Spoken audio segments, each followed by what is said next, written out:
window area, some of the things that you can do to organize your emails.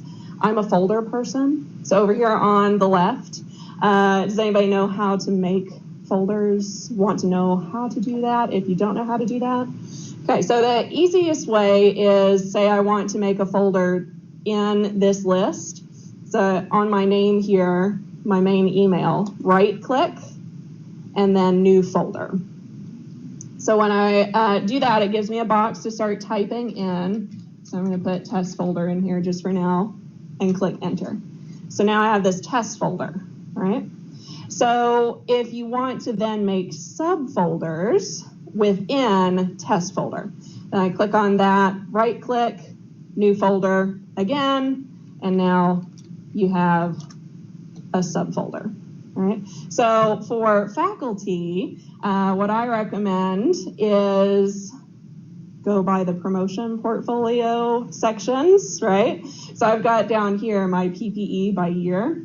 And then when I open that up to show the subfolders, I have them based on the tabs that we have to have in our portfolio. So I've got a tab for the external service, internal service, leadership. And then under there, can everybody see that okay? It's a little small. But then, for example, with leadership, I also have subfolders for some of the different things that I'm on, like the biology curriculum committee. So everything that is from that committee, I shift into that folder. Does that sound good? Any questions on the folders, organizing there? Okay. So if I go back to inbox, now let's say I want to get that folder because it was just a test folder. Now, right click again. There we go. And wait for it to respond. And then delete the folder.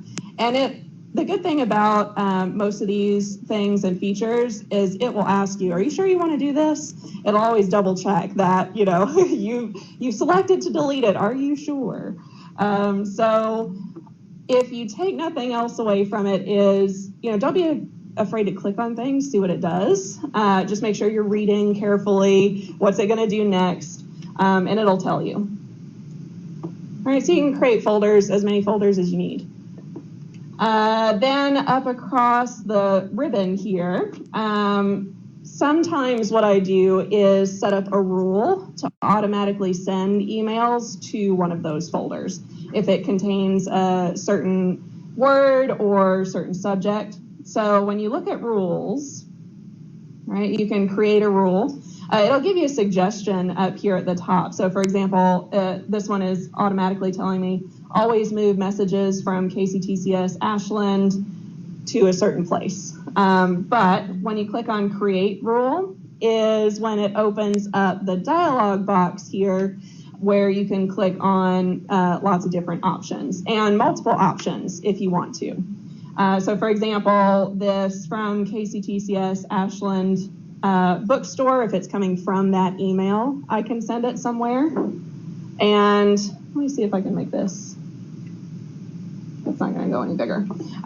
Subject, right? So I can also click on that if I want it to look at both things. So is it from this email? Does it also contain this subject? Or I could say it's sent to me only, and it'll give you more options if there are others on the email there. But then the second half is do the following. So what do you want it to do with that email? Do you want it to display in the new item alert window? I usually do that because I want it to tell me when something has been moved. I can have it play a sound, but then here at the bottom is move the item to folder. So when you click on that, this is where you can tell it where to send that email. And also at this point, you can make a brand new folder for it if you want to. So there's the new button on the side there. So they can send it when you receive it, or they can send it after you open it? It'll send it when you receive it. So as soon as it comes into your email, it's automatically going to send it there. So that's why I say display in the new item alert, because it'll move it. And if you don't have this side expanded to where you can see there's a new message, you might miss it. Yeah. But that also means you'll have to be careful of reading your pop-ups, because it'll give you a pop-up window. And if you're one of those who automatically clicks OK to make it go away without reading, then you still might miss your alert. So you want to be careful of that. Sound good? Now, if you want to get really fancy, then you can click on Advanced Options. And this is where you get a ton of options to choose from on which emails to move to a folder. So here, it actually digs down into, it's marked as in a certain importance, where your name is with specific words in the body or in the sender or recipient's addresses. So this really gets detailed with what's in the message and how do I move it. Also something I like, because I love using OneNote for lots of different things.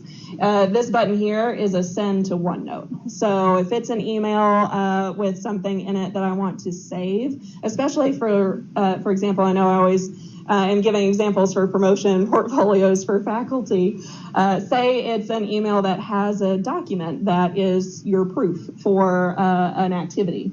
If you click on send to OneNote, of course, this one isn't set up with my OneNote, so you'd have to have that set up on your computer.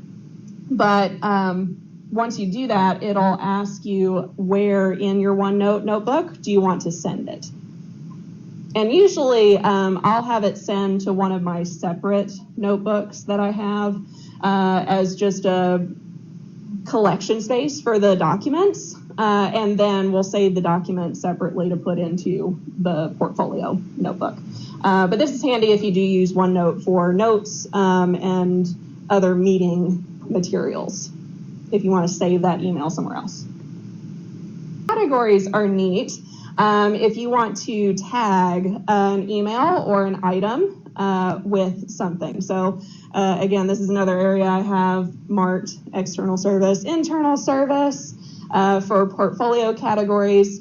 But through here, so you can look at all categories, and this is where it'll open up the box to make a new one, rename them. You can delete them if there's something in there that you don't use anymore.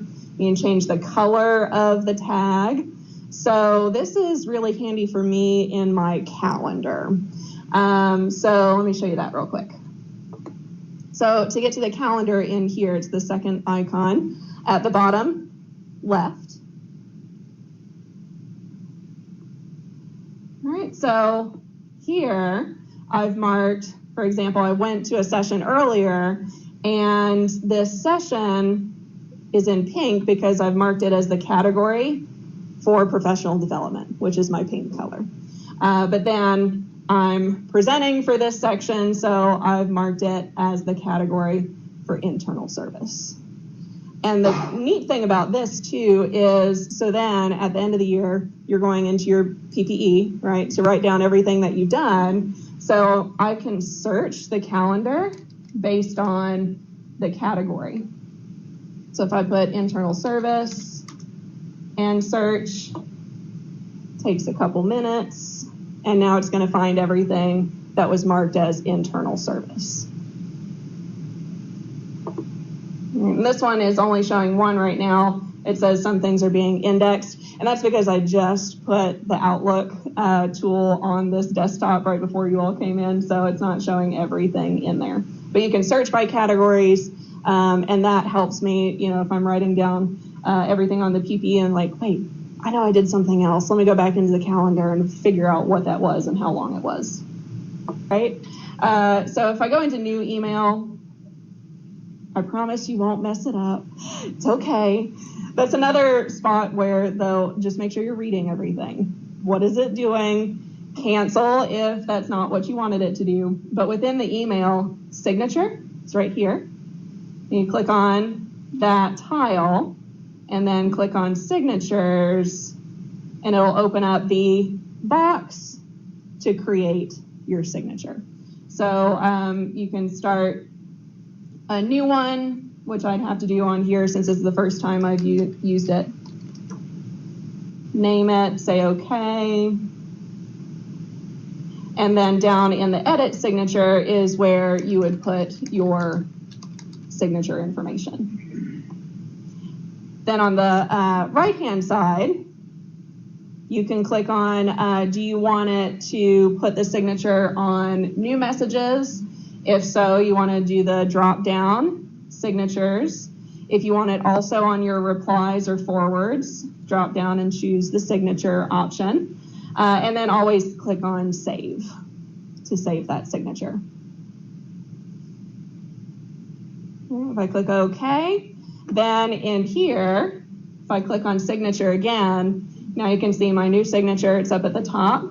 Click on that and it inserts it into the message. So if for whatever reason you're starting a new message or you're replying but you didn't have it set to automatically put in there, you can always add it that way. Or you can also right click usually and add in a signature on the page. Let's see, also within a message, of course you've got insert options. Under options, this is where if you've ever seen an email that says it has voting buttons for you to respond, right here is where you put in the voting buttons. You can also have it show the BCC section. So that's really handy if you're sending to a lot of folks, but you really don't want them to reply to the entire group, just back to you. So I use that a lot with the Senate, KCTCS, and Faculty Senate emails. I put the full faculty list in BCC, so that way if somebody hits reply, it's going to come back to me and not all faculty. So you can click there to get that to show. Of course, you can also click on to, and then as you're adding in addresses, the BCC is down here as well. But then delayed delivery, that was something someone asked me about recently.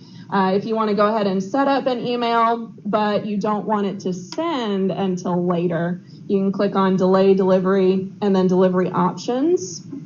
Do not deliver before, and you can set the date and time. Let's say I double click if I want to set a meeting or an appointment in the calendar. That's just usually how I do it. You can also go to the create meeting or new Skype meeting. If I do want to make it a Skype meeting from here, once I've double clicked, there's the Skype meeting option. So if I click on that, it automatically adds in the 2 areas. So I'm going to be inviting people to the Skype meeting, and it automatically puts in the link that they'll need to join the meeting. Of course, you do your settings, location, start time, end time, and date. In here, so response options. This is where you can request responses, allow those that you've invited to make new time proposals. So maybe that doesn't work for them. They can suggest a different time. So this is actually what I use for all the Faculty Senate meetings. So I set it up this way, and as Brian Sparks told me, thank you, go ahead and take that request responses off, because I don't want to see every faculty member when they've accepted or denied or tentative. If it's a smaller meeting though, so for council, just 20 people, I go ahead and leave that, because that way I know if everybody's responded or not. But again, you can also take it off for smaller meetings, and then there's a tracking assistant that you can look at to see who's accepted and who's declined. Because if you leave the request responses in, it sends you an email every time somebody accepts or denies. It's a full inbox when you do that. Yes. Especially when you do all of the faculty meetings for a whole year. Yes. Yes. Christina, where's the tracking assistant? Oh, let's see. Is that under? Where's that under? And it may not show it here. Let me go out to another one since that's a new one. So we'll set let me go back to another one that I created. So here's one that I created. If I just click on it there rather than double clicking, there's the tracking. but you can also get to it from double clicking. So when I click on tracking, then it shows me everyone I invited, plus that I'm the organizer, and then the response is on the right-hand side.